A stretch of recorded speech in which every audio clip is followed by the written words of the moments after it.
Assalamualaikum warahmatullahi wabarakatuh. Perkenalkan, nama saya Distra Putra Mardika, NIM 0072. Saya akan mempresentasikan tentang SISDM, Sistem Informasi Sumber Daya Manusia. Yang terhormat Bapak Bambang Sudetjo, Program Studi Manajemen Fakultas Ekonomika dan Bisnis. Yang pertama, ada konsep dasar Sistem Informasi Manajemen. Definisi: sistem informasi berbasis komputer untuk perencanaan, pengendalian, dan pengambilan keputusan. Yang kedua, ada komponen utama: manusia, perangkat keras, perangkat lunak, data prosedur, integrasi menghasilkan informasi bernilai. Terus yang ketiga, ada manfaat: mempercepat pengolahan data, minimalkan kesalahan manusia, meningkatkan efisiensi operasional. Terus yang terakhir, ada 4 peran strategis. SIM menjadi landasan bagi sistem seperti SISDM untuk mengelola SDM. Terus selanjutnya, SISDM, sumber strategi informasi. Perencanaan tenaga kerja, yaitu menyiapkan data relevan, akurat, tepat waktu untuk proyeksi kebutuhan SDM. Terus yang kedua, manajemen data, penyimpanan dan integrasi informasi tenaga kerja. Yang ketiga, kompensasi, menunjang keputusan gaji dan tunjangan dengan data akurat. Yang keempat, rekrutmen, mendukung proses seleksi dengan informasi kandidat dan kebutuhan posisi. Terus yang kelima, ada pelatihan, memonitor kebutuhan dan hasil pelatihan berbasis data kinerja.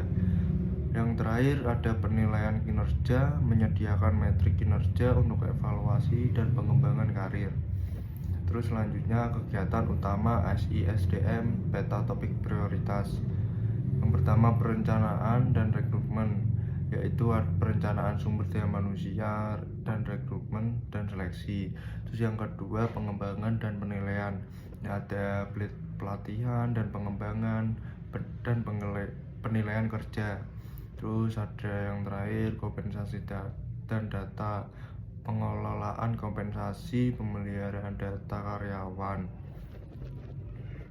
Terus selanjutnya, ada kegiatan utama perencanaan dan rekrutmen. Yang pertama, menentukan kebutuhan jumlah dan kualitas tenaga kerja, yaitu analisis kebutuhan posisi dan kompetensi. Yang kedua, SISDM, menyediakan data histori dan proyeksi kebutuhan dari Sunyoto 2014 dan historis dan proyeksi untuk keputusan tepat waktu. Terus yang ketiga, mendokumentasikan data pelamar dan hasil seleksi, rekam semua pelamar dan tahap seleksi. Yang keempat, menyaring kandidat untuk meningkatkan kualitas rekrutmen, seleksi berbasis kriteria kompensasi. Yang kelima, SISDM mempercepat proses dan meningkatkan kualitas kebutuhan dari McLeod dan Shell 2008, otomasi proses rekrutmen untuk keputusan lebih baik.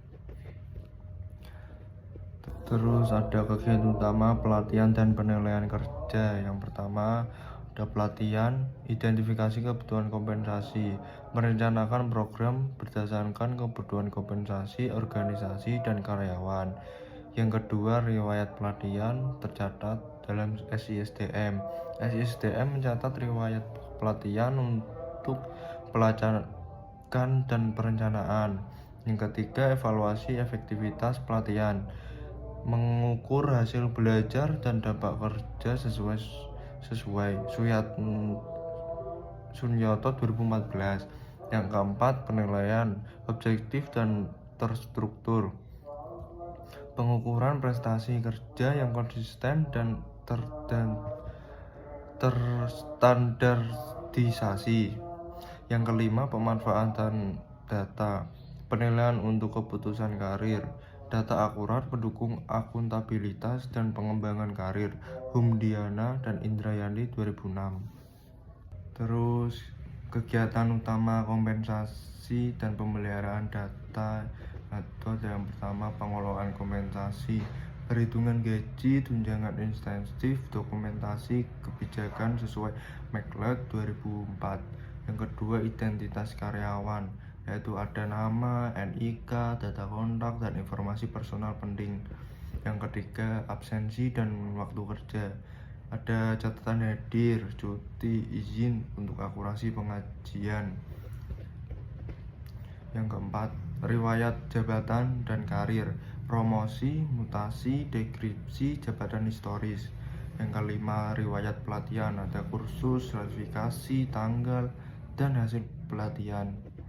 Yang keenam, data kinerja, evaluasi kinerja, KPI, dan catatan umpan balik. Terus yang terakhir, kualitas dan kebutuhan data, validasi, keamanan, dan dokumentasi kebijakan SDM sesuai McLeod dan SEL 2008. Terus selanjutnya ada implementasi SISDM dan dampak pada kinerja organisasi. Yang pertama, basis data terpusat, menyatukan data kepegawaian untuk menghilangkan proses manual dan menyederhanakan penyimpanan.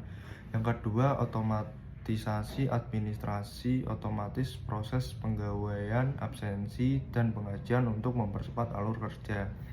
Yang ketiga, akurasi dan konsistensi, meningkatkan akurasi, kecepatan, dan konsistensi proses menurut McLeod and SEL 2008. Yang keempat, efisiensi operasional, pengurangan pekerjaan manual dan waktu proses menghasilkan efisiensi operasional yang lebih tinggi. Yang kelima, keputusan manajerial lebih tepat, informasi relevan dan tepat waktu mendukung pengambilan keputusan yang lebih baik.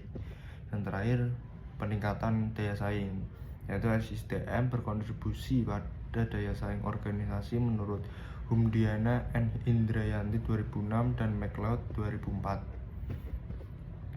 Terus yang terakhir ada kesimpulan utama dari SISDM. SISDM sebagai komponen paling penting, SISDM mendukung pengolahan sumber daya manusia terintegrasi, dan 6 fungsi manajemen SDM langsung melayani perencanaan, rekrutmen, pelatihan, penilaian, kompensasi, pemeliharaan data, terus peningkatan efisiensi administrasi dan keputusan, implementasi meningkatkan akurasi dan data kualitas pengambilan keputusan. Terus yang terakhir, rekomendasi sistem terintegrasi dan data berkualitas, implementasi sistem terintegrasi dan pembelian data untuk memaksimalisasi manfaat. Sekian dari saya, terima kasih.